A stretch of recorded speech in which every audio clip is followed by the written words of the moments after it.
Muito bem, sétimo ano, hoje nós vamos ver os protozoários, tá? O reino protista. E a gente vai ver qual que é a característica do reino protista, certo? Nessa quarta aula, então, a gente vai ver o reino protista.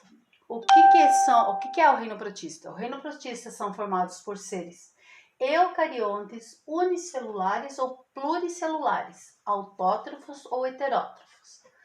A maioria são microscópicos. A locomoção é por cílios, flagelos, pseudópodes e algumas espécies não possuem nenhuma estrutura de locomotora. O que tem de diferente aqui para vocês? Nada, né? Eucariontes, células que possuem o núcleo certinho lá, né? Vocês viram que as bactérias eram a célula toda desengonçada.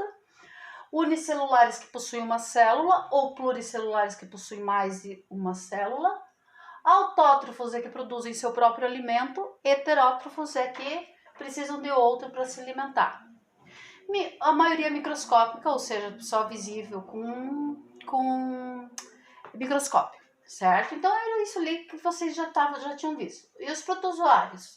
Então o primeiro que a gente vai ver do reino protista são os protozoários. Eles são unicelulares e heterótrofos. Possui vida livre ou parasitas, reprodução assexuada por divisão binária, que depois eu vou explicar, ou sexuada por conjugação, e são classificados de acordo com a forma de como eles se locomovem.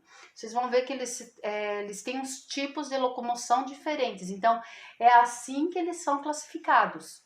Eles se locomovem por cílios, por flagelo, e tem uns até que nem os parasitas não se locomovem.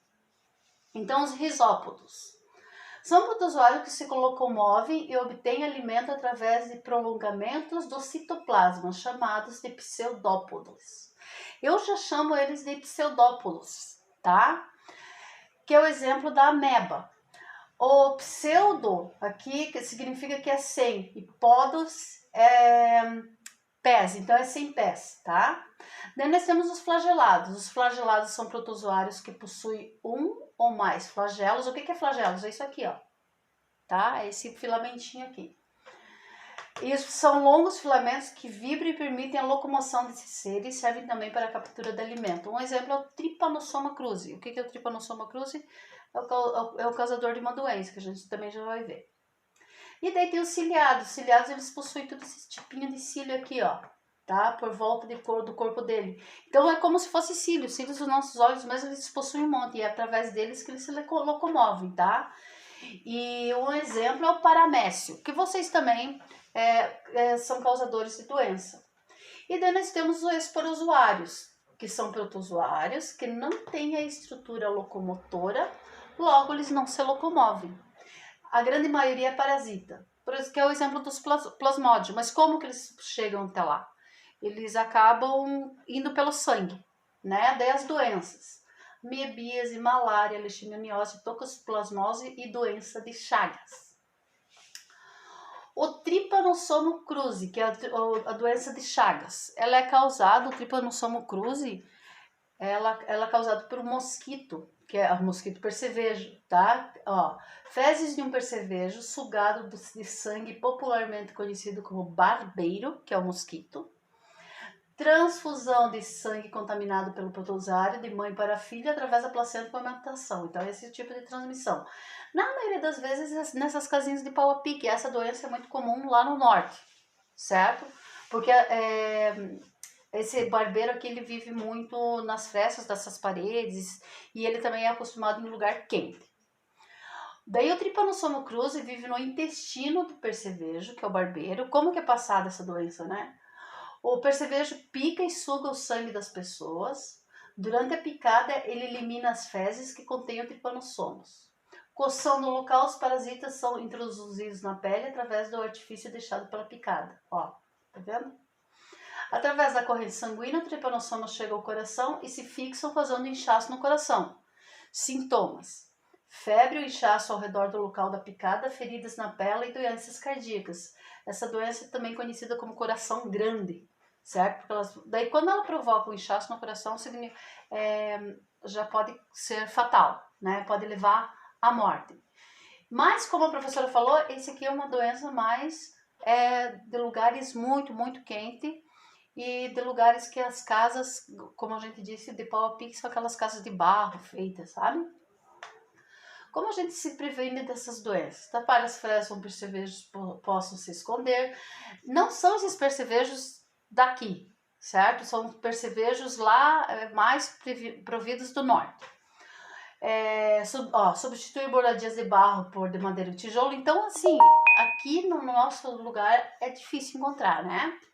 Daí nós temos também as algas, mas as algas a professora vai deixar um pouquinho para depois, porque eu quero ainda continuar com vocês eu quero continuar com vocês ainda sobre os protozoários, tá? Então eu vou fazer um resumo aqui para vocês, certo? Que a professora fez aqui. Então, o reino protista, certo? O reino protista é formado por protozoários. Os protozoários são heterótrofos, unicelulares eucariontes. Vocês já sabem o significado de todas essas palavras aí.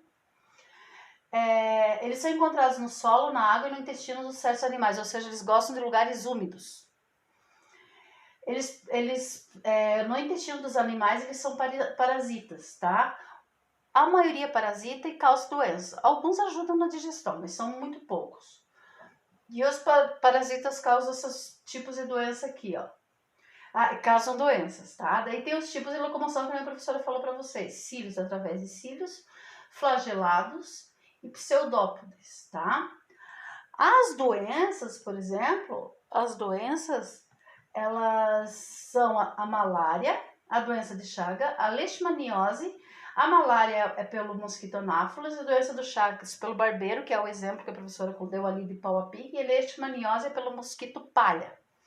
Só que essas doenças aqui, elas já são bem prevenidas, tá? Então, assim, não tem muito que a gente se preocupar que vai ter essas doenças aqui, mas tem. Já teve gente com malária, tem São Bento. E a reprodução é a reprodução binária, certo? E é isso que a professora vai explicar para vocês. O que é uma reprodução binária? E os que não têm pés, como que eles obtêm o alimento? Que é através da fagocitose. O que é fagocitose? Fagocitose é o jeito de fagocitar, certo? Então, divisão binária. O que acontece na divisão binária, certo? Nós temos uma célula aqui, certo? Que ela possui um núcleo. Daí ela já começa a querer se dividir tanto a célula quanto o núcleo, ó, eles já ficam mais achatadinhos. E depois que ela se divide totalmente, nós temos duas células. Então, isso é divisão binária. Isso é o tipo de reprodução dos protozoários. E o que é fagocitar? Fagocitar é isso aqui, ó, que acontece com a ameba, por exemplo. Isso aqui eu tô dando um exemplo de uma ameba. Aqui tá o núcleo dela. E aqui estão as partes do citoplasma, que é assim mesmo. Quando ocorre dela conseguir alimento, certo? O que é fagocitar? É fazer esse processo aqui, ó. Pegar o alimento e fazer isso aqui, ó. E introduzir dentro dele, entendeu? Então, ela vai lá, se alimenta desse jeito. E daí, ela introduz esse alimento que vai até o meio da célula. E esse alimento acaba com que a célula seja alimentada, ok? Então, essa é a primeira parte da aula, que são dos protozoários. Daí, as algas, a professora vai falar também, porque as algas são importantíssimas. Vocês vão ver a importância das algas, certo? Até a gente, né, come alga que